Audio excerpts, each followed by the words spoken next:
وأصحابه ومن تبعهم بإحسان إلى يوم الدين. إيمان دارن خۆم بە خۆشحاڵ دەزانم جارێکی تر بە ئێوەی خۆشەویست شاد بوومەوە.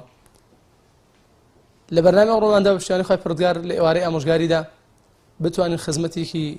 بە پێزی ئێوەی مسلمان بکەین بۆ زیاتر شارەزابوونمان لە دینەکەی پەروەردگار و زیاتر دەستگرتن بە سونەتی پێغەمبەری خوا صلی الله تعالی علیه وسلم. ئازیزانم، ئەمڕۆ بەشتیانی خوا باز لە بابەتێک بکەین کە زیاتر تایبەتە بە پیاوان و پەیوەندی بە بابەتێک لە بابەتەکان یاخود عیبادەتێک لە عیبادەتەکان کەوا بەردەوام پیاوی مسلمان پێویستە ئاگاداری بێت. ئەویش بریتە لە ئامادەبوونی نوێژی جەماعەت و ترسناکی وازدەهێنانی. ئیمانداران، ئەو بابەتە زۆر جار لەلایەن خەڵکانێکەوە یاخود پیاوانێکەوە کەوا عاقڵن باڵغن و کەسانی تەواون ئەلحەمدولله هیچ عذرێکیان نییە، بەڵام کەم تەرخەمێکی زۆری تێدا دەکرێت. بۆیە ئەمڕۆ با لەم ئێوارەیەدا بتوانین هەم ئاەتەکانی پەروەردگار و فەرمودەکانی پێغەمبەری خوا صلی الله علیه وسلم بخەینە ڕوو بۆ ئەوی بزانین ئایا ئەگەر کەسێک وازی لە نوێژی جەماعەت هێنا و دەستبەرداری بوو و مزگەوتی تەرک کرد ئایا حکمی چییە؟ و ئەو فەرمودە ئەو ئاەتانەی کە لەو بارەیەوە هاتوونە چین و با بزانێت کەوا چ فەزڵ و گەورەیەکی لە دەست دەچێت و ئەو کاتەش دەزانین کەوا چێ دەتوانێت نەچێت بۆ نوێژی جەماعەت. بەڵێ ئازیزانم، ئەو تا خۆی پەروەردگار پێمان دەفەرمێت وأقيموا الصلاة وآتوا الزكاة واركعوا مع الراكعين. وأقيموا الصلاة ئەلێ رەدا پەروەردگار ئەمرمان پێ دەکات ئەی گرۆی مسلمانان، ئەی گرۆی پیاوان، بەوەی کەوا زیاتر ئاراستەی ئاەتەکە و حکمی ئاەتەکە پیاوان دەگرێتەوە لەوەی کەوا ئاگادار بن. وأقيموا الصلاة وآتوا الزكاة لێرەدا ئەمرمان پێ دەکات پەروەردگارمان بەوەی کەوا نوێژەکانمان بکەین، پیا و ژن دەگرێتەوە هەردووکی، وآتوا الزكاة و زەکات لە ماڵەکانی خۆیان دەربکەن. بەڵام لە بەشی دومی ئاەتەکە دەفەرمێت واركعوا مع الراكعين. لێرەشدا بە هەمان شێوە دەفەرمێت ئێوە لەگەڵ ڕکوع بەراندا لەگەڵ ئەوانەی کەوا دەچەمێنەوە و کوڕنوش بۆ پەروەردگاریان دەبن، ئێوەش کوڕنوش بەرن، سوزدە بەرن بۆ پەروەردگارتان. بەڵام لەکوێ؟ ئایا لە ماڵەوە؟ نەخێر ئاەتەکە ئەومان تێدەگەێنێکەوە ئەو ڕکوع و سوزدە بردنەمان لە مزگەوتدا و لە ماڵەکەی پەروەردگارە. بەشی یەکەمی ژنان و پیاوان دەگرێتەوە کەوا ئەی ژنان، ئەی پیاوان، ئیمانداران بەگشتی، وأقيموا الصلاة وآتوا الزكاة نوێژەکانتان بە جوانی ئەنجام بدەن بە ڕێک و پێکی و زەکات لە ماڵەکانتان دەربکەن. بەڵام لە بەشی دومی ئاەتەکە ئەومان بۆ دەردەکەوێتەوە واركعوا مع الراكعين. بەڵام ئەی پیاوان ئاگادار بن، ئێوە نوێژەکانتان لە مزگەوت بکەن بە جەماعەت، چۆن ڕاکعین لەوێ جەمعی مذەکەر و بۆ مذەکەر زیاتر مەشمولە. کەواتە بەڵێ نوێژی جەماعەت لەو ئاەتەوە بۆمان دەردەکەوێتەوە ئەمر بە پیاوان کراوە لە مزگەوتدا نوێژەکانیان ئەنجام بدەن. و هەروەها بابزانین چەندەها فەرمودەی تری پێغەمبەری خوا صلی الله علیه وسلم لەو بارەوە هاتووە کەوا ئەبی دەرداء رضی الله عنه خوای پەروەردگاری لێ دەفەرمێت سمعت رسول الله صلى الله تعالى عليه وسلم يقول ما من ثلاثة في قرية ولا بدو لا تقام فيهم الصلاة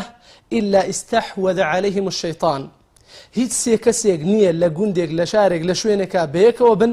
لە شوێنێکا نیشتەجێ بن کەوا نوێژی جەماعەتی تێدا نەکرێت، لا تقام فيهم الصلاة بانگی تێدا نەدرێت و هەروەها لەگەڵیدا نوێژی جەماعەت نەکرێت إلا استحوذ عليهم الشيطان.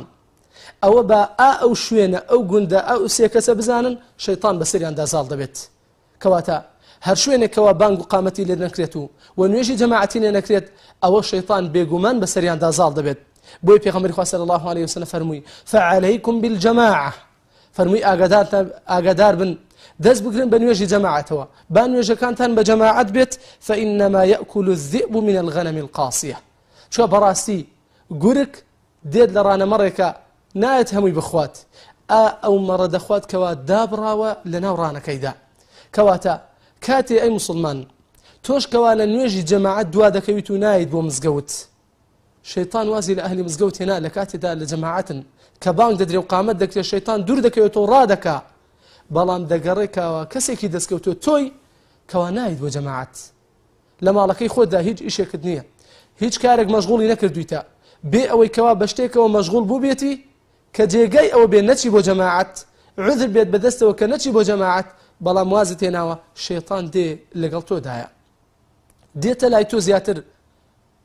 و مەشغوڵت دەکات و کاتێ دەستیش دەکەی بە نوێژ زۆر جار هەیە خەیاڵت دەبە و ئاگات لە نوێژەکەت نییە.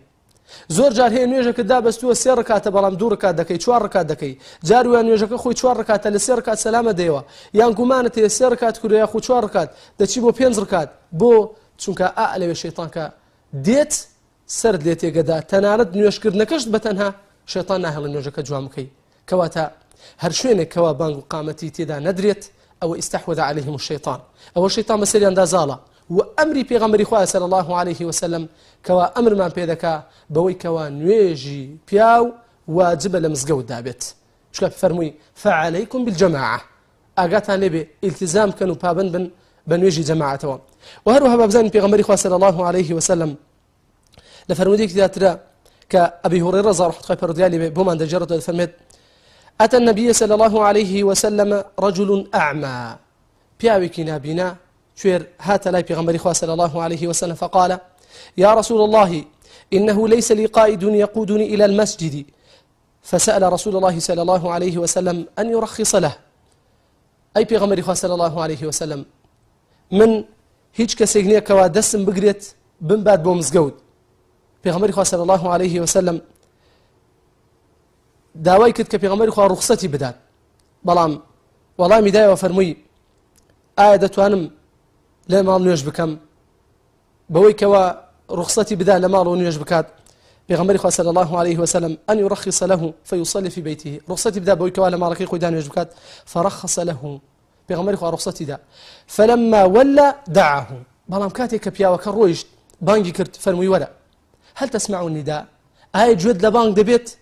كاتيكوا بانگ دەدرێت گوێت لێیە قال نعم فەرمووی بەڵێ فەرمووی فأجب فەرمووی بەڵێ کەواتە دەبێ وەڵامی بدەیتەوە بۆیە لێرەدا مسلمانان لێرەدا چەند فائیدەیەک لەو حەدیثە وەربگرین پیاوێک نابینایە لە شوێنێک کەوا دڕندە لەسەر ڕێگایەتی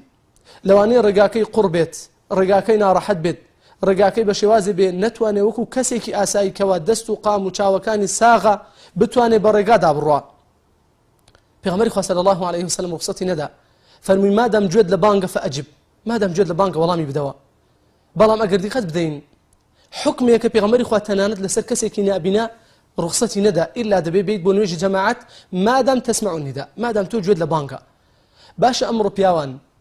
گەنجان ئەی ئەوانەی کەوا تاقە و توانایەکی زۆرتان هەیە ئەگەر بانگتان بکەن بە هۆڵێکی وەرزش ئامادەی ئیشی زۆر زەرور بەلا بنەی بۆ ئەوەی بچی بەشداری ئاویاریە بکەی ئامادەی ئیشە زەروریەکانت لا بدەی بەس بۆی بەشداری ئاویاریە بکەی